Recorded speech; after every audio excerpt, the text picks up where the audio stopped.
I think one of the biggest mistakes people make on fitness social media is thinking that because they've discovered something that works for them, that extrapolates out to everybody.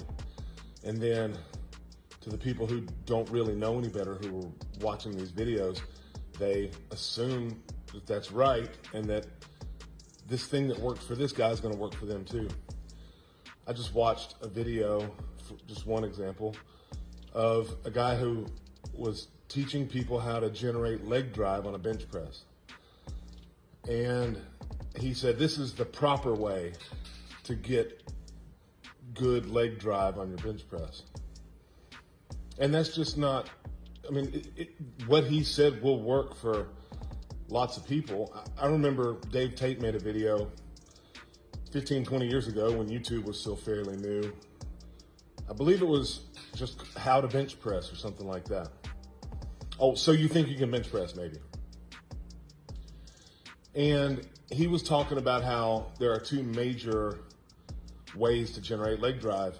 One was to pull your feet back towards your hips and to flex the hamstrings really hard, flex the glutes really hard, and essentially pull your hips back towards your rear delts as you drive as you drive them together, in space underneath you.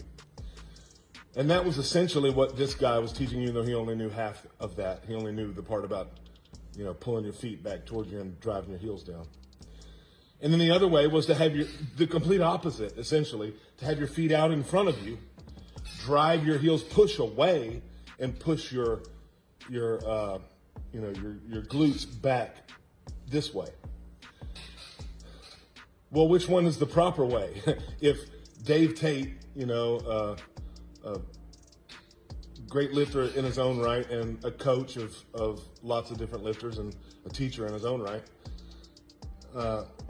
describes at least two ways right there that you can get the job done. Who's to say that one way is the proper way? Different body types, different limb lengths, different experiences, different styles. Are you using a bench shirt? Are you not? Are you a raw lifter? And which one feels best? Which one works for you? So just telling people that this is the proper way to do this when it's just your experience, it's not really that helpful. And so look out for that yourself when you're taking advice from people too.